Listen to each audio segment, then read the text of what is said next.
ओम नमो हरिहंताणम, नमो सिद्धाणम, नमो आयर्याणम, नमो वज्रायाणम, नमो लोये संवसाहुणम। ओकारं बिंदु संयुक्तं नित्यं ध्यायन्ति योगिनः, कामदं मोक्षदं चैव ओंकाराय नमो नमः। अविरल शब्द घनोग प्रक्षालित सकल भूतल मलकलंका, मुनिभिरुपासित तीर्था सरस्वती हरतु नो दुरितान्। अज्ञानतिमिरान्धानां ज्ञानाञ्जन शलाकया चक्षुरुन्मिलितं येन तस्मै श्रीगुरुवे नमः। श्री परम गुरुवे नमः। परम्पराचार्य गुरुवे नमः। सकल कलुष विध्वंसकं श्रेयसां परिवर्धकं धर्म संबंधकं भव्य जीव मनः प्रतिबोधकारकं पुण्य प्रकाशकं पाप प्रणाशकम् इदं शास्त्रं श्री संयम प्रकाश नामधेयम्। अस्य मूल ग्रंथकर्तारे श्री सर्वज्ञ देवास, तदुत्तर ग्रंथकर्तारे श्री गणधर देवास, पति गणधर देवास, तेषां वचनानुसार मासा आचार्य श्री कुंद कुन्नामनाये आचार्य सूर्य सागरेण विरचितं श्रोतारः सावधानतया शृण्वन्तु। मंगलम भगवान वीरो मंगलम गौतमो गणी, मंगलम कुंद कुंदाद्यो जैन धर्मोस्तु मंगलम। सर्वमंगल मांगल्यम सर्वकल्याणकारिकम प्रदानम सर्वधर्माणां जैनम जयतु शासनम, जैनम जयतु शासनम, जैनम जयतु शासनम।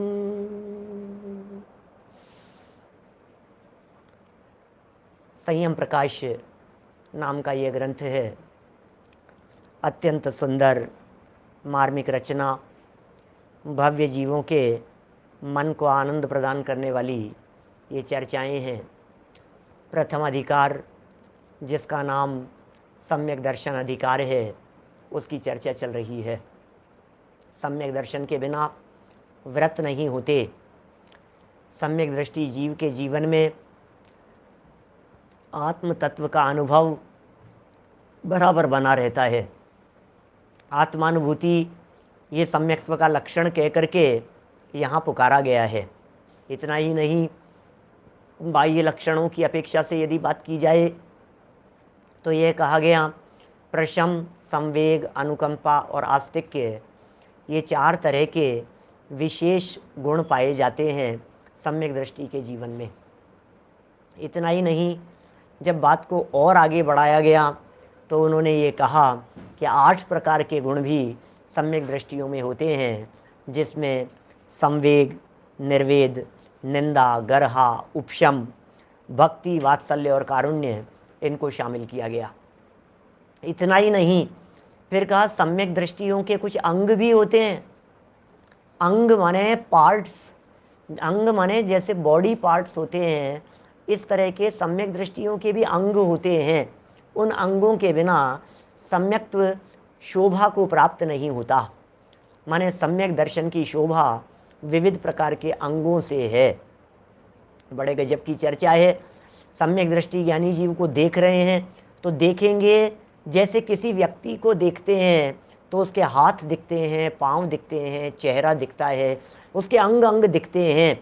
जैसे हम जिनेंद्र देव की प्रतिमाओं को देखने की बात करते हैं तो हम तुरंत यह बात कहते हैं, निरखो अंग अंग जिनवर के, जिनसे जल के शांति अपार।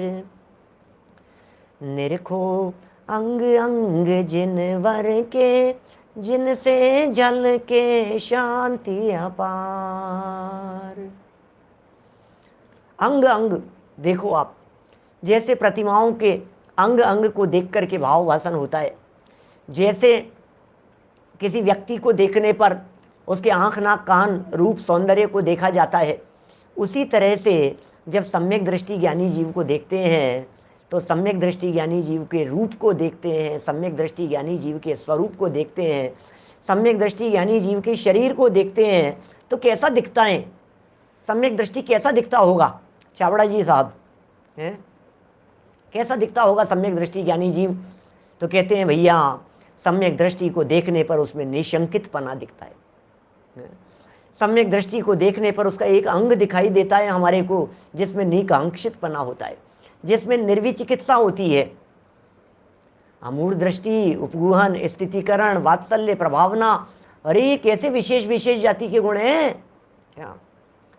निशंकित, निकांक्षित, निर्विचिकित्सा, अमूढ़ दृष्टि, उपगुहन, स्थितिकरण, वात्सल्य, प्रभावना, ये सब अंग हैं। अरे निरखो अंग अंग के, जब सम्यक दृष्टि, जैसे प्रतिमाओं के अंग अंग को देखते हैं तो हमारी भावना जागृत होती है। ओहो धन्य है ऐसे प्रभु, हाथ पे हाथ धरे से करना कुछ न रहा जैसे। हाथ पे हाथ धरे हुए दिखाई दे रहे।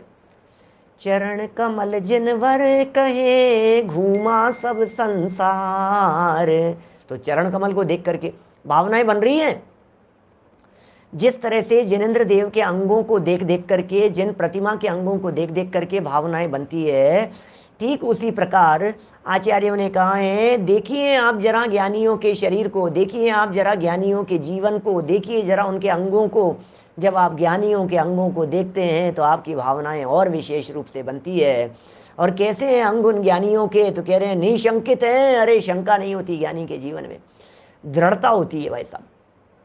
कैसी दृढ़ता है ज्ञानी के अंदर में, ओहो दृढ़ है।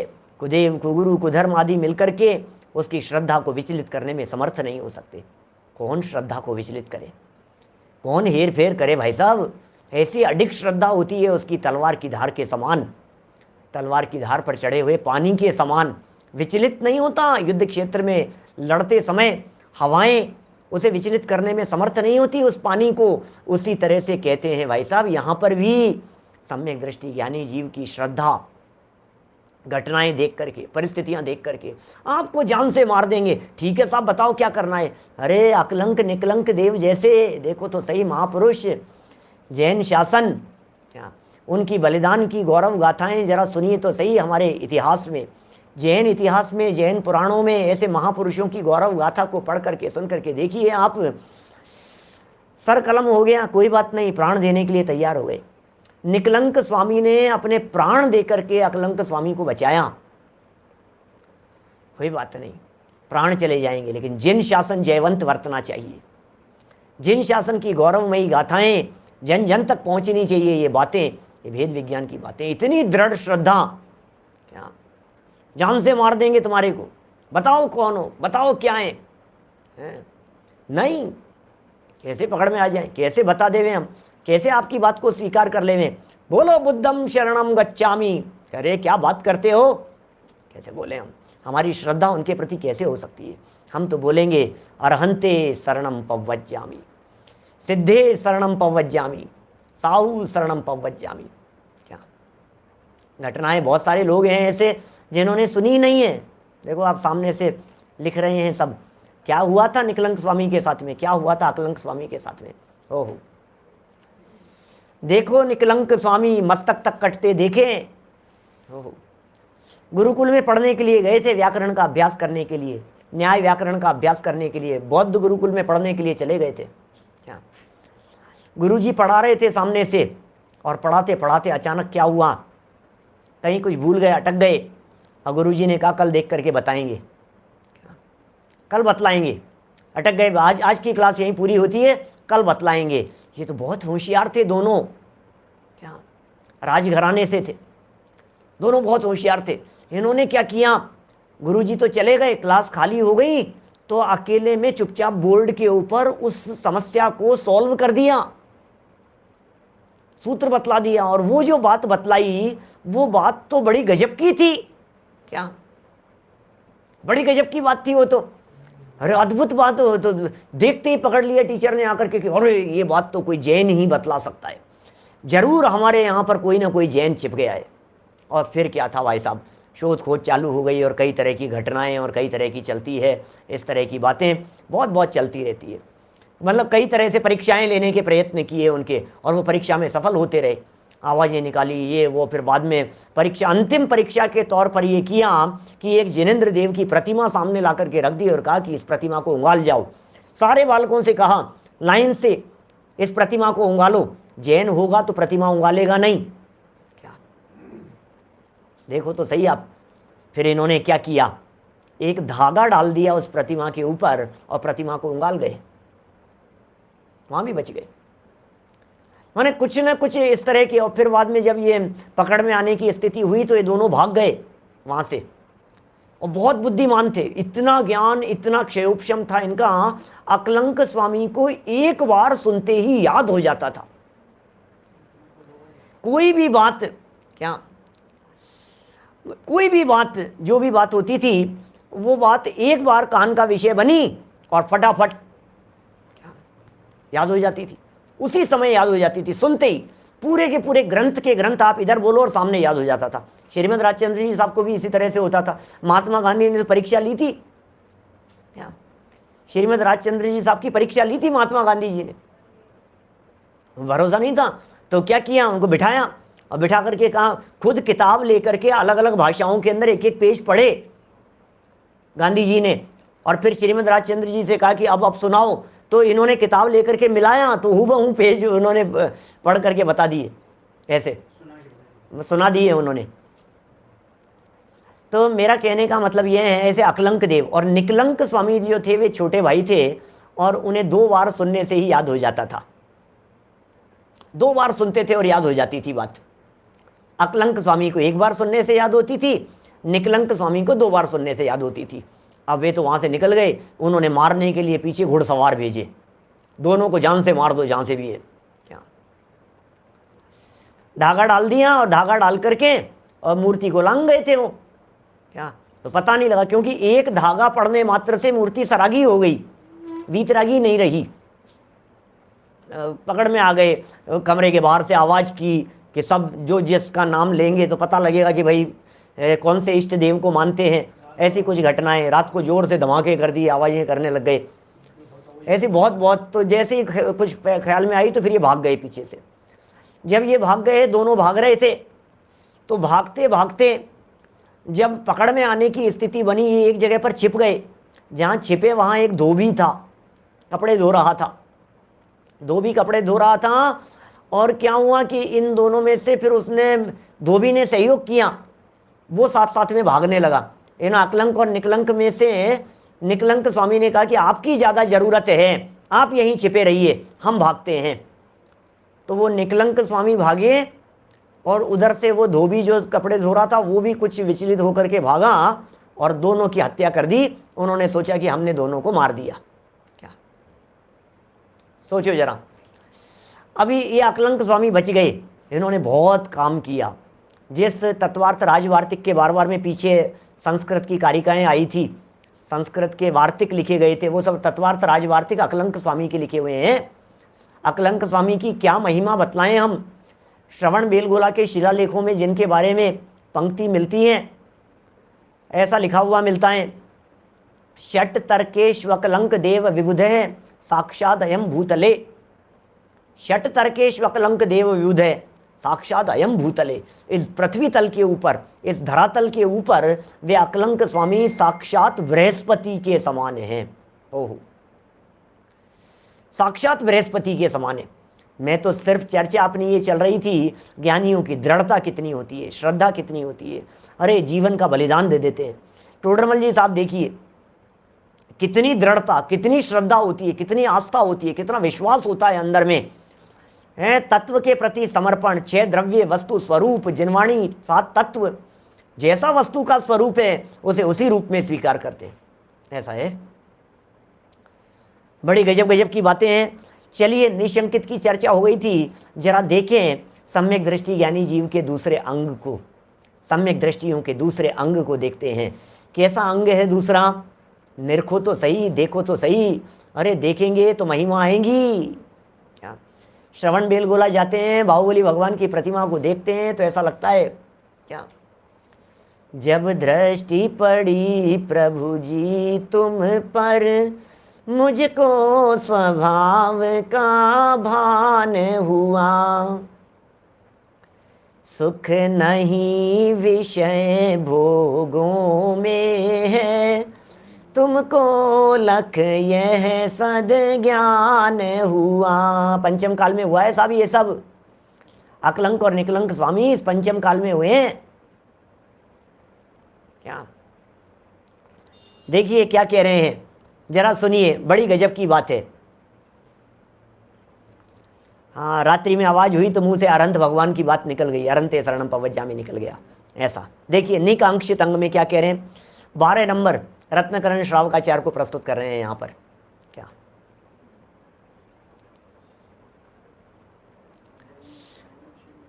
कर्म परवशे शांते दुःखेरन्तरितोदये पाप बीजे सुखे नास्था श्रद्धा नाकांक्षणा स्मृता।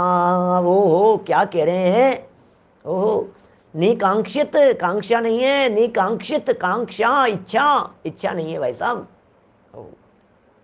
सम्यक दृष्टि ज्ञानी जीव को भोगों की इच्छा नहीं होती, सम्यक दृष्टि जीव को विषयों की इच्छा नहीं होती। क्या सम्यक दृष्टि जीव पंचेंद्रिय विषय भोगों में उलझते नहीं है, विषय भोगों की तरफ, विषय भोग उन्हें अग्नि की तरह दिखाई देते हैं। क्या ज्यों ज्यों प्रभु वर जल पान किया त्यों त्यों तृष्णा की आग जली थी, आस की प्यास बुझेगी अब पर वह सब मृग तृष्णा निकली। आशा तृष्णा से जला हृदय, जलता है कि नहीं तृष्णाओं से, जल लेकर चरणों में आया। क्या आशा तृष्णा से जला हृदय, चंदन ने कोई न काम किया, तन को तो शांत किया इसने, मन को न मगर आराम दिया। क्या क्या बातें हैं, ऐसा लगता है मानो पावक में घी डाला। ओह, इंद्रियों के विषय भोग किस प्रकार के दिखाई देते हैं। भोगने से इंद्रिय विषयों की ज्वालाएं शांत होने वाली नहीं है। आज तक भोग भोग करके किसी की इच्छाएं कभी शांत नहीं हुई है, उसे कभी तृप्ति नहीं हुई है। नीतिकारों ने इस प्रकार के शब्दों का प्रयोग किया है कि अग्नि कब ईंधन से तृप्त हो जाती है। अग्नि जल रही है, उसमें ईंधन डालिए और कहिए कि ये कब तृप्त हो जाएगी, कब तृप्त हो जाएगी, इसे तृप्ति मिल जाएगी। आग जल रही है और उसमें पेट्रोल डालिए, आग जल रही है और उसमें घी डालिए, आग जल रही है और उसमें लकड़ियां डालते जाइए, घास डालते जाइए, कब कब बुझ जाएगी, कब बुझ जाएगी। अरे तृप्त, कभी तो तृप्त होगी, कभी तो तृप्ति मिलेगी, कभी तो मिलेगी, कभी नहीं मिलेगी, कभी नहीं मिलेगी। क्या एक सेठ साहब के घर में आग लग गई, बड़े परेशान हो रहे थे, इधर उधर भाग रहे थे, घर से बाहर आ गए, आग लग गई, क्या करूं क्या करूं समझ में नहीं आ रहा है कुछ भी। और इतने में आस पड़ोस वाले आकर के इकट्ठे हो गए। सेठ जी की तो लंबी चौड़ी हवेली थी और आसपास में गरीब लोग रहते थे। तो पूछा क्या करें क्या करें, तो भाई बड़े सेठ जी पानी डालो पानी। क्या क्या बकवास करते हो, मैं इतना बड़ा सेठ, तुम जैसा गरीब थोड़ी ना हूं मैं। घी के पीपे खोलो, नौकरों को आवाज लगाई, घी के पीपे डालो इनके ऊपर। मैं आपसे पूछता हूं, क्या पानी से आग बुझेगी कि घी से? क्या किया जाए? अरे नहीं, हम तो संपन्न व्यक्ति हैं, हम तो घी डालेंगे। भैया भोगों को भोगने से आज तक कभी तृप्ति नहीं मिलती है। इन इंद्रिय जन्य विषयों में 4 प्रकार के महादोष पाए जाते हैं और उन दोषों को देख करके सम्यक दृष्टि ज्ञानी जीव भोगों की आकांक्षा नहीं करता।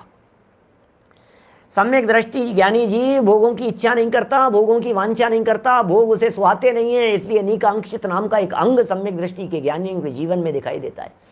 ज्ञानियों के जीवन में अंग दिखाई देता है, ओहो निकांक्षित पना है। सौंदर्य देखिए निकांक्षित पने का, जिसके जीवन में निकांक्षित पना होता है उसे विषय वासनाएं आकर्षित करने में समर्थ नहीं होती है। जगत के पदार्थ उसे अट्रैक्ट करने में समर्थ नहीं होते हैं। फिर दुनिया की कोई ताकत उसे बेईमानी के रास्ते पर नहीं ले जा सकती है, क्योंकि लोभ नहीं है, क्योंकि लालच नहीं है, क्योंकि चाह नहीं है। बोलिए क्या करें? धर्म करके सुख चाहना, क्या वो नहीं है? वो नहीं है सम्यक दृष्टि के जीवन में। देखिए यहां पढ़ रहे हैं हम 4 प्रकार के महादोष। प्रकरण पढ़ता हूं, ध्यान दीजिएगा। रत्नकरण श्रावकाचार्य 12 नंबर का श्लोक है। भावार्थ, जो कर्म के अधीन है, पॉइंट नंबर 1, जो कर्म के अधीन है, अंत कर सहित हैं, याद कीजिएगा, महादोष बतला रहे हैं, याद कीजिएगा। 4 बिंदु हैं। पहला पॉइंट, कर्म के अधीन है, अंत कर सहित है, जिसका हृदय दुखों से भरा हुआ है। Point number 3। और चौथा पॉइंट, जो आगामी पाप का बीज है। ओहो, ऐसे 4 महादोषों से भरे हुए सांसारिक सुख में अनित्यता रूप श्रद्धान करना, अर्थात क्षणिक सांसारिक सुख की जरा भी इच्छा नहीं करना, ये निकांक्षित अंग है। ओहो, क्या कह रहे हैं भाई साहब। सम्यक दृष्टि के निकांक्षित अंग की चर्चा चल रही है। भोगों की आकांक्षा क्यों नहीं करता है, भोगों की इच्छा क्यों नहीं करता है? क्योंकि संसार के सुखों में 4 प्रकार के महादोष पाए जाते हैं। जिन सुखों को हम लोग भोगते हुए दिखाई देते हैं, जिनमें हमें सुख दिखाई देता है, जिनमें हमें आनंद दिखाई देता है, जिनमें हमारे को तृप्ति दिखाई देती है, जिनमें हमारे को सुख शांति और चैन दिखाई देता है, जिनके पीछे हम लोग नित्य दौड़ते हुए नजर आते हैं, जिनके पीछे हम भागते हैं, दिन रात भाग रहे हैं, क्या सुबह से लेकर के शाम तक दौड़े जा रहे हैं, दौड़े जा रहे हैं, दौड़े जा रहे हैं। भोगने की तो फुर्सत ही नहीं है, कमाने में लगे हुए हैं। किस लिए कमाता है? इंद्रिय विषयों के लिए, इंद्रिय विषयों के लिए, भोगों के लिए। सुख मिलेगा, आनंद मिलेगा, मजा आएगा। अरे भैया क्या बताएं, जिसे आप आनंद कह रहे हो उसमें महादोष पाए जा रहे हैं, महादोष पाए जाते हैं, महाकमी पाई जाती है उसमें। कौन से दोष हैं? नंबर 1, कर्म के अधीन है। पहला दोष कर्म के अधीन है। हाँ, जिस सुख की बात कर रहे हैं ये सुख कर्म के अधीन है, आपके अधीन नहीं है। थोड़ा सा पाप कर्म का उदय आ जाएगा चलते चलते, कर क्या लोगे आप? पुण्य के उदय के बिना इंद्रियजन्य विषयों को आनंद भोगा नहीं जा सकता है। भोग लो, आप भोग लो। पुण्य का उदय चाहिए विषय सामग्री के लिए, पुण्य का उदय चाहिए उस सुख के लिए। गाड़ी नहीं है, सुविधाएं नहीं है, साधन नहीं है, क्या भोगोगे आप उदय के बिना? कर्म के अधीन है, परवश है, और कर्म का उदय चला गया और सुख चला गया, क्या करोगे आप? पुण्य का उदय क्षीण हो गया और सुख चला गया। कितनी परतंत्रताएं, ये कर्म के अधीन है। आप तो एसी का सुख भोगना चाहते हैं और शॉर्ट सर्किट हो गया। आप तो आनंद भोगना चाहते हैं, एसी बंद हो गया, लाइट चली गई, पावर ऑफ हो गया, नौकर चला गया, सर्वेंट छुट्टी पर चला गया। आप भोग लीजिए, क्या भोगेंगे आप? ये इंद्रियजन्य विषयों की हालत है भाई साहब। जगत के सुखों की हालत इसी प्रकार की है। पहला प्रकार का दुख कौन सा दुख है? कर्म के अधीन है, पराधीन है ये सुख। वह सुख सदा ही त्याज्य रे, पश्चात जिसके दुख भरा। बोलो, अब यदि कदाचित आप ये कहें, कोई बात नहीं, कोई बात नहीं पंडित जी, पुण्य का उदय, पुण्य का उदय, तो ये कह रहे हैं अंत कर सहित है। इसका मतलब वो पुण्य का उदय भी परमानेंट नहीं है, ये दूसरी इसमें कमी है। पहली कमी तो ये थी कि ये हमारे अधीन नहीं था, हमारी इच्छा के अधीन नहीं था, हमारी भावना के अधीन नहीं था, ये कर्म के उदय के अधीन था। हमने तो सोचा था मजा आ रहा है, मजा आ रहा है, मजा आ रहा है, उदय बदल गया और मजा कजा में बदल गया। गुजराती वर्ड है कजा, जानते? गुजराती नहीं, सॉरी, उर्दू का कजा। हम तो मजा मान रहे हैं और मजा आते आते एकदम, जैसे कहते हैं ना, खीर में मूसल डाल दिया। अच्छे मेवा मिष्ठान खाते खाते एकदम जवान में कंकर आ गया, हलवा खाते खाते कंकर आ गया एकदम, ऐसी स्थिति है। उदय बदल जाता है, कर्म के अधीन है। सेकंड नंबर कह दिया भाई साहब, क्या कह दिया सेकंड नंबर पर? ये कह रहे हैं अंत कर सहित है, अंत है, अंत। इसका मतलब किसी भी सुख को कितना भी भोगने का प्रयत्न क्यों नहीं करो, लेकिन उसका अंत आता ही आता है। ऐसा नहीं हो सकता है कि एक बार हम सुख भोग रहे हैं तो ये परमानेंट है। क्या परमानेंट नहीं है ये सुख? आप भोग लो, थोड़ी देर तो मजा आएगा, फिर अंत हो जाएगा उसका। देखते देखते ही, भोगते भोगते ही आपको अधीनता नजर आने लग जाएगी, परतंत्रता नजर आ रही थी। उदय पुण्य का चल रहा है, लेकिन पुण्य का उदय उदय चलते चलते भी फिर समाप्त तो हो गया ये सुख। अब उसमें हमें सुख नहीं दिखाई दे रहा है, अब क्या करें? अभी तक तो मजा आ रहा था, अब नहीं आ रहा है, कर लो, क्या कर लोगे? 100 सिर के हो जाओ, मजा गायब हो गया उसमें से। खाते खाते रसगुल्ला खाने में सुख आ रहा है और खाते खाते एकदम दुख चालू हो गया, अब क्या कर लोगे आप? महादोष है ये।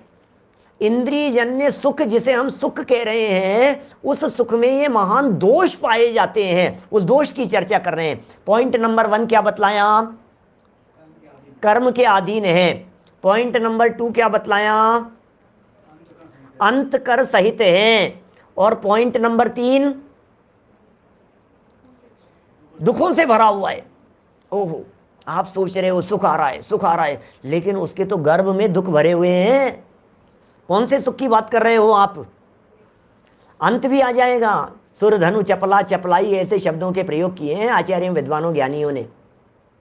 इंद्र धनुष के समान है, बिजली की चमक के समान है, क्या कहें आपसे, बादलों के समान है, विघटित हो जाता है, देखते ही छिप जाएगा, ज्यों तारा प्रभात, पानी के बुलबुले के समान है। ओहो, कितना क्षणिक है। अंत कर सहित, दूसरा बिंदु। तीसरा बिंदु कहाँ? दुखों से भरा हुआ है। ओहो, दुखों से लबालब भरा हुआ है। जिसे हम सुख समझ रहे हैं, इसमें तो दुख भरा हुआ है, इसमें तो आनंद ही नहीं है। इस सुख के अंदर तो आकुलता के बीज दिखाई दे रहे हैं, बेचैनी दिखाई दे रही है। भोगते समय भी आकुलता है, भोगने के पहले भी आकुलता है, और भोगने के बाद भी आकुलता। अरे भाई साहब, ये तो दुख दुख है, ये दुख है कि इसमें आनंद है कहाँ? आनंद आ रहा है क्या? लड्डू खाने की इच्छा थी तो पहले से ही दुख चालू हो गया। यदि भूख हो तो विविध व्यंजन इष्ट मिष्ट प्रतीत हो। भूख ही नहीं है, सामने मेवा मिष्टान पकवान ला करके रख दो, अब उस सुख का क्या होगा? उसमें सुख दिखाई नहीं दे रहा यार। पेट भरा हुआ है भाई साहब, ठसाठस पेट भरा हुआ है, ठसाठस पेट भरा हुआ है, बिल्कुल पक्का, यहां तक भर गया है, गले तक आ गई है। अब बतलाओ, अब आपके सामने डोसे लाए जाएं, अब क्या करो बोलो? खीर मालपुए मक्खन बड़े आपके सामने लाए जा रहे हैं, अब बताओ आप क्या करें? आपको क्या क्या अब मजा आ रहा है क्या? गया भाई, अरे नहीं यार भाई साहब, अभी तो नहीं, अभी तो नहीं ले पाऊंगा, सच में नहीं ले पाऊंगा, बिल्कुल नहीं ले पाऊंगा। ये जो तकलीफ है, ये कह रहे हैं वो इंद्रिय जन्य सुख दुखों से भरा हुआ है। क्या? दुख से भरा हुआ है। पॉइंट नंबर 3 हो गया। और चौथे नंबर का पॉइंट कहा, पाप का मूल है। क्या? पाप रूप है, पाप बंध का कारण है, आगामी दुखों का कारण है, इन फ्यूचर। क्या? ये पाप का बीज कह दिया है उसे, पाप का बंध होगा। नरक निगोद का कारण है, तिर्यंच गति का कारण है, परभव में चारों गतियों में परिभ्रमण कराने वाला है, निगोद में ले जाएगा, तिर्यंच में ले जाएगा। इसलिए श्रीमद जी साहब का वो वचन, वह सुख सदा ही त्याज्य रे पश्चात जिसके दुख भरा। 4 हेतु दे दिए यहाँ, कर्मों के अधीन है, याद रखिएगा 4 कर्म के अधीन है, अंत कर सहित है, दुखों से भरा हुआ। अंत कर सहित का मतलब क्षणिक है, क्षणभंगुर है, और दुखों से भरा हुआ है, और आगामी पाप बंध का कारण है। ये जान करके सम्यक दृष्टि ज्ञानी जीव सांसारिक सुखों की कामना नहीं करता, अतीन्द्रिय आनंद का स्वाद लेता है। उस सुख की तरफ बढ़िए, उस सुख की कोशिश कीजिए, उस सुख को प्राप्त करने का प्रयत्न कीजिए जो सुख आत्मा में है, विषयों में नहीं। पर वस्तुओं में सुख नहीं है, आत्मा में आनंद है, स्वभाव में आनंद है। आनंद बाहर नहीं है, आनंद अंदर है। शांति बाहर नहीं है, शांति भीतर है। जग देखो, सारी दुनिया घुमाओ, कहीं आपको सुख शांति नहीं मिलेगी। यदि आपको सुख शांति चाहिए तो अंदर आना पड़ेगा। कौन हूँ मैं, क्या स्वरूप है मेरा? ये चैतन्य तत्व, ये सुख से भरा हुआ तत्व है। देखिए आप, क्या क्या चीज मिल गई है मुनिराजियों को, बोलो क्या मिल गया है? हमारे परमात्माओं को क्या मिल गया है? बाहर का नहीं, अंदर का सुख मिल गया है। बाहरी सुख नहीं, अतीन्द्रिय सुख मिल गया है। अतीन्द्रिय आनंद की प्राप्ति हो गई है। वो अतीन्द्रिय आनंद इंद्रिय जन्य नहीं है, वो विषयों का सुख नहीं है, वो पैसे का सुख नहीं है, वो संपत्ति का सुख नहीं है, वो खाने पीने का सुख नहीं है, वो लड्डू पेड़े का सुख नहीं है, वो कर्णेंद्रिय का सुख नहीं है, वो चक्षु इंद्रिय का सुख नहीं है। इन सारे इंद्रिय जन्य सुखों में 4 प्रकार के महा दोष पाए जाते हैं, जिसकी बात यहाँ कही गई है। इसलिए ज्ञानी धर्मात्मा पुरुष इन इंद्रिय जन्य विषयों का लक्ष्य छोड़कर अंदर में देखता है।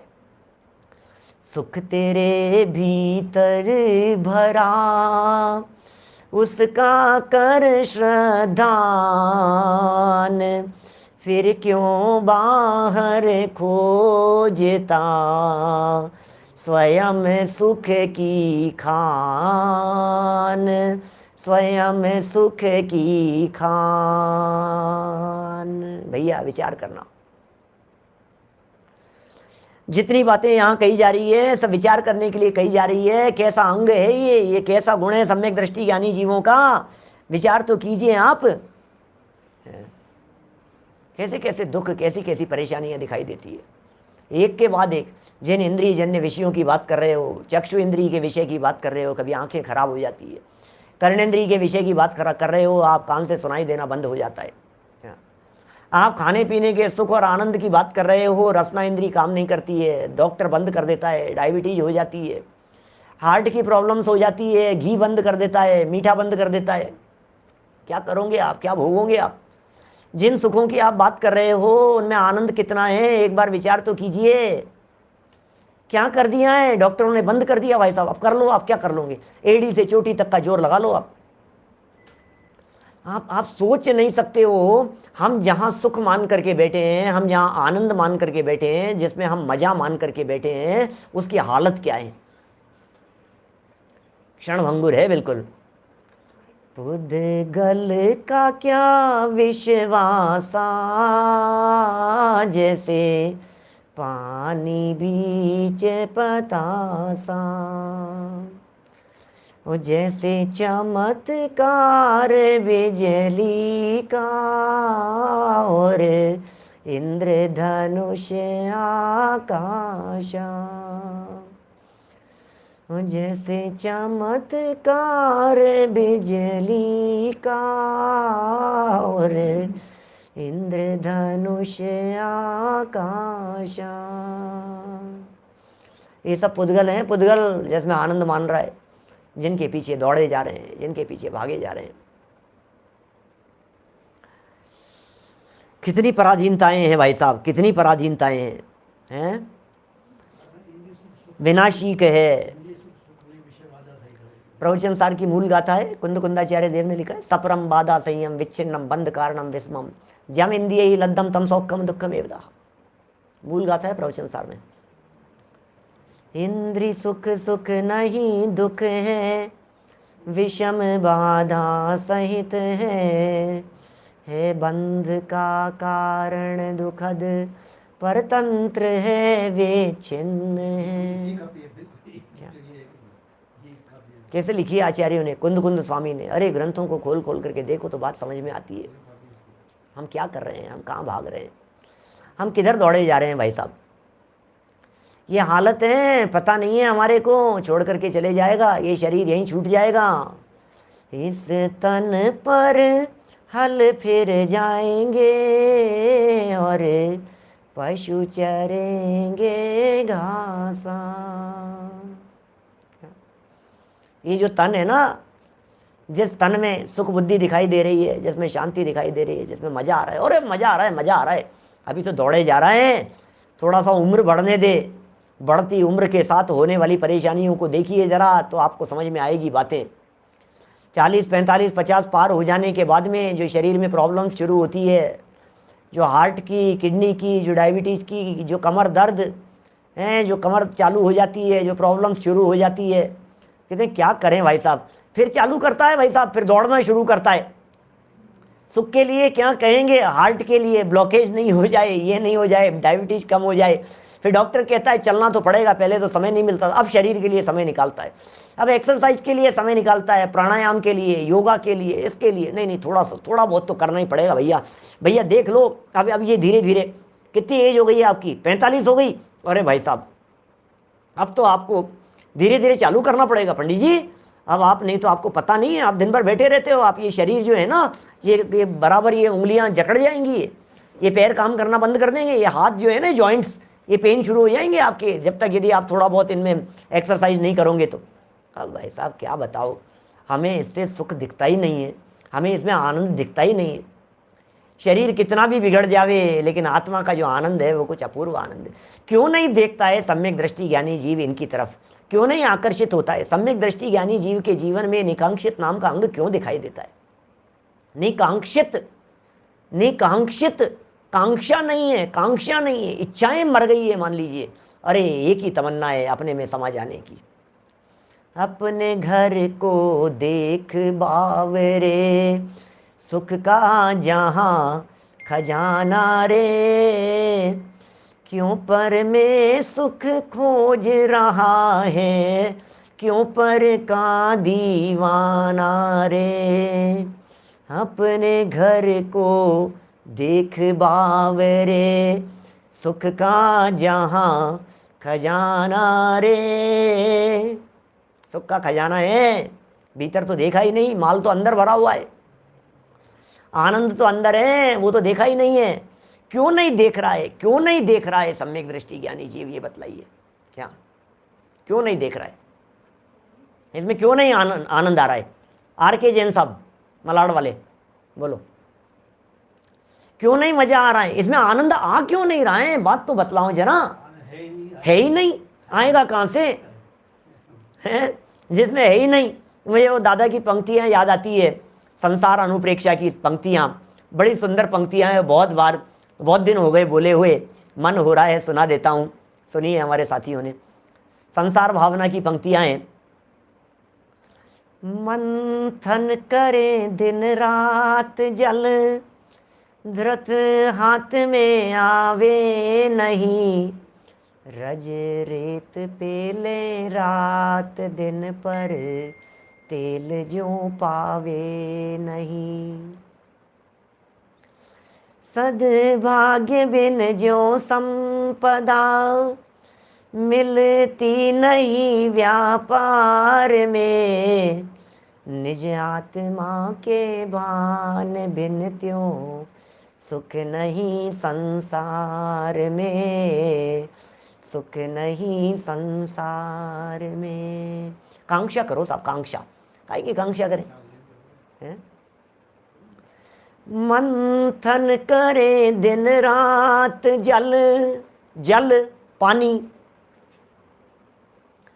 मंथन करे दिन रात जल, घृत हाथ में आवे नहीं, रज रेत पेले रात दिन पर, तेल जो पावे नहीं।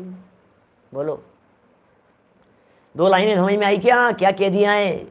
मंथन करो, मंथन, पानी को मथरा है, मथरा है भाई साहब पानी को, क्या मिलेगा कि नहीं, उसमें से घी निकलेगा कि नहीं निकलेगा, घी निकलेगा या नहीं, घृत है ना, नहीं।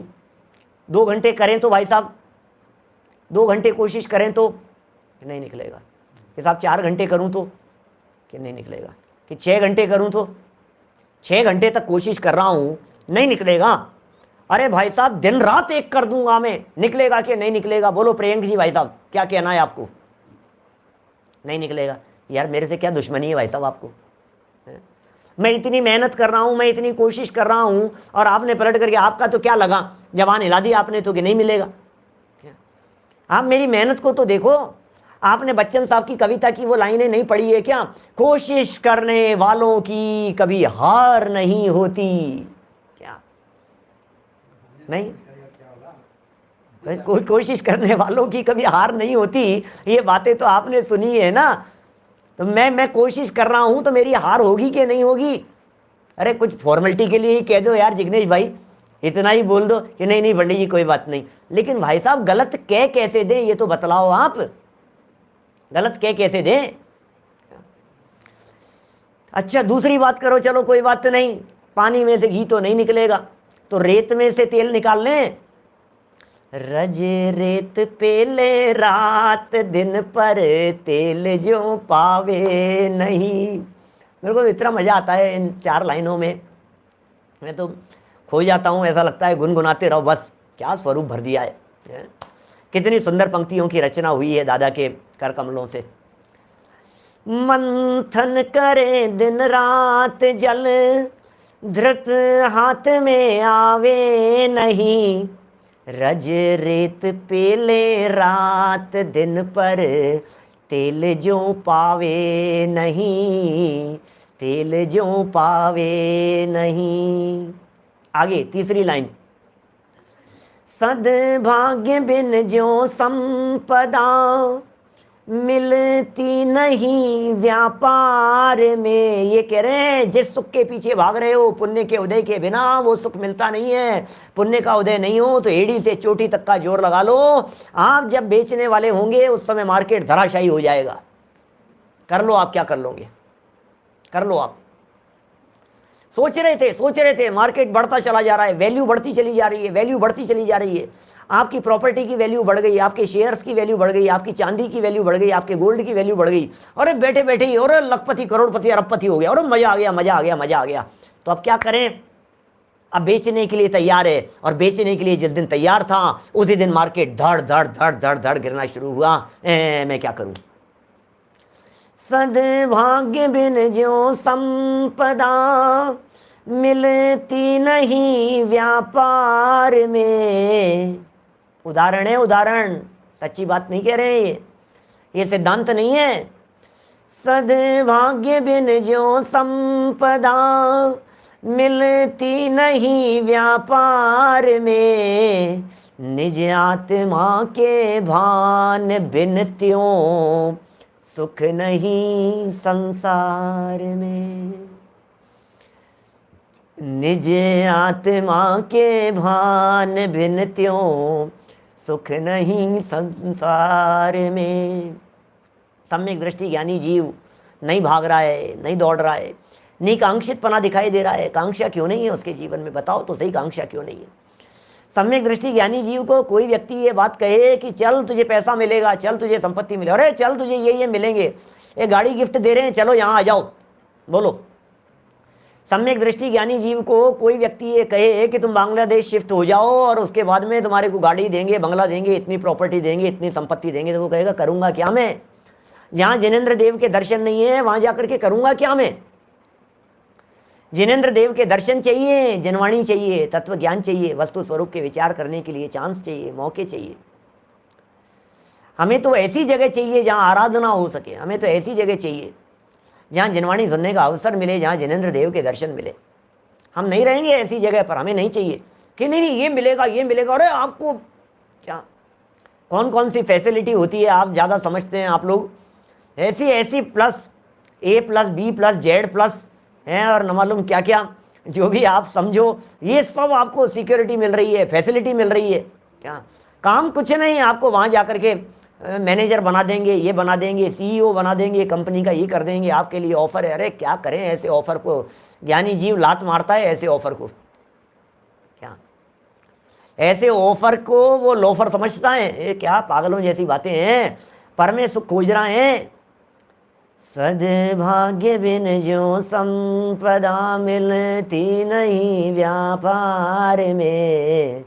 निज आत्मा के भान बिन त्यों सुख नहीं संसार में, सुख नहीं संसार में। ये लाइफ स्टाइल है। क्या पढ़ रहे हैं भाई साहब, हम क्या पढ़ रहे हैं, क्या पढ़ा है हमने, ये पढ़ो तो सही लाइनें क्या कह रही है यहाँ। निकांक्षित समय तो दौड़ता चला जाता है, थोड़ी सी तो मग्न होकर के बात क्या करने लग जावे, ऐसा लगता है समय भाग गया। ये क्या कर रहे हो आप, देखिए जरा, खो जाते हैं पंक्तियों में। भावार्थ में कह रहे हैं जो कर्म के अधीन है, इंद्रिय सुख की बात कर रहे हैं, निकांक्षितपन की चर्चा कर रहे हैं, सम्यक दृष्टि के आनंद की चर्चा कर रहे हैं, सम्यक दृष्टि की विरक्ति की चर्चा कर रहे हैं। देखिए तो कई क्या क्या कह रहे हैं, ये कर्म के अधीन है। नंबर वन कर्म के अधीन है। नंबर 2 अंत कर सहित है। खत्म हो गया, ओ लो लड्डू होगा, क्या हुआ, खत्म हो गए बेटा, अब तो कल बनेंगे दोबारा। अरे ये क्या खत्म होने के पहले बनाया करो। आप क्या करो तो लड्डू भी खत्म होंगे, पेड़े भी खत्म होंगे, मिठाई भी खत्म होगी, कोई परमानेंट थोड़ी ना बना रहेगा। जिस आनंद की कल्पना कर रहे हो ये आनंद कोई परमानेंट रहने वाला थोड़ी ना है। अंत कर सहित है। जिसका हृदय क्या कह रहे हैं, किसकी बात कर रहे हैं भाई साहब, उसकी बात कर रहे हैं जिसको आप सुख मान करके बैठे हो। प्रदीप पाटनी जी साहब, जिसमें अपन मान करके बैठे हैं कि इसमें सुख है, अरे इसमें तो मजा आएगा यार, इसमें तो मजा आएगा, वो मजा ही गायब हो जाता है। एक जोक सुनाया हमने आपको और सारी सभा खिलखिला करके हंस पड़ी, मजा आ गया और तालियां बजाने लग गए, ओ मजा आ गया, मजा आ गया, मजा आ गया। और दूसरे दिन फिर हमने वही सुनाया तो फिर क्या होगा, बजेगी तालियां थोड़ी बहुत, ठीक है यार, दोबारा समझ गया। तीसरे दिन फिर वही सुनाया, क्या फिर क्या हुआ? चौथे दिन फिर वही सुनाया, पांचवें दिन आएगा ही नहीं कोई। क्या ये तो यार वही बात है, वही तो क्या है, मजा ही नहीं आ रहा है, मजा ही नहीं आ रहा है। जिसमें एक बार आनंद आया था उसमें दोबारा भी आनंद आना चाहिए कि नहीं? जिसमें 2 बार आनंद आया था उसमें तीसरी बार आनंद आना चाहिए था कि नहीं? यदि उसमें नहीं आ रहा है इसका मतलब उसमें था ही नहीं, वो काल्पनिक था, वो भ्रम था, वो धोखा था, वो गलतफहमी थी। भैया सच्चा सुख अपने में है, भैया सच्चा सुख आत्मा में है, भैया आत्मा का सुख अलग ही प्रकार का होता है। ज्ञानी जीव उसका श्रद्धान करते हैं, ज्ञानी जीव के श्रद्धान में अतीन्द्रिय आनंद रूपी सुख बसा हुआ है। श्रद्धा उसको अतीन्द्रिय आनंद की है, श्रद्धा उसे आंतरिक सुख की है। देखो क्या कह रहे हैं, हृदय दुखों से भरा हुआ है। किसका हृदय दुखों से भरा हुआ है? ओम प्रकाश जी योगी साहब, किसका हृदय दुखों से भरा हुआ है? हमारा, जगत के लोगों का? अरे नहीं नहीं नहीं, क्या जगत के लोगों की बात नहीं कर रहे हैं, ये उन इंद्रियजन्य विषयों की बात कर रहे हैं जिन विषयों में हमें लग रहा था कि ये तो सुख से भरा हुआ है। ये कह रहे हैं उसका हृदय तो दुख से भरा हुआ है। उस इंद्रियजन्य विषय का हृदय दुख से भरा हुआ है। ओहो, मैं पहचान ही नहीं पा रहा हूं, जहरीले हैं ये, जहरीले। इंद्रिय के भोग मधुर विष सम लावण्यमयी कंचन काया, यह सब कुछ जड़ की क्रीड़ा है, मैं अब तक जान नहीं पाया। क्या लिख दिया युगल जी बाबूजी साहब ने, दोनों क्या जबरदस्त महापुरुष। क्या लिखा है युगल जी साहब ने? जैसी दादा की पंक्तियां वैसी बाबूजी की पंक्तियां। क्या लिखते हैं ये? क्या बोली मैंने पंक्तियां? इंद्रिय के भोग मधुर विष सम। क्या क्या बात कर रहे हो? जहर है, जहर खाएगा तो मरेगा। क्या बात कर रहे हो साहब, क्या बात कर रहे हो? मजा आ रहा है मुझे, मजा आ रहा है। खाना खा मत लेना, जहर है। अरे मीठा लग रहा है मेरे को। अरे तुझे लग रहा है मीठा, लेकिन जहर है, ये मीठा जहर है। इंद्रिय के भोग मधुर विष सम लावण्यमयी कंचन काया, ये चमकदार कंचन सोने जैसा रंग है तेरा, चांदी जैसे बाल है, एक तू ही धनवान है। सोचो आप जरा क्या कह रहे हैं।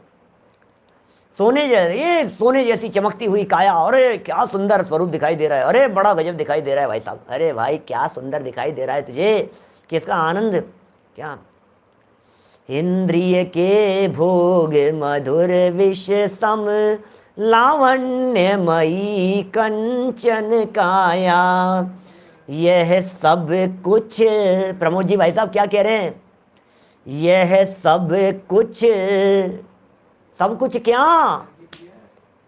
क्या मामा जी क्या कह रहे हैं बतलाओ? यह सब कुछ जड़ की क्रीड़ा है, मैं अब तक जान नहीं पाया। मैं जान ही नहीं पाया यार, ये सब जड़ है, जड़ जिसमें सुख नाम का तत्व नहीं है, जिसमें सुख नाम का गुण नहीं है। इसका नाम है वस्तु स्वरूप का विचार, इसका नाम है वस्तु स्वरूप का विचार। जड़ की क्रीड़ा, जड़ मतलब पुद्गल, जड़ मतलब अचेतन।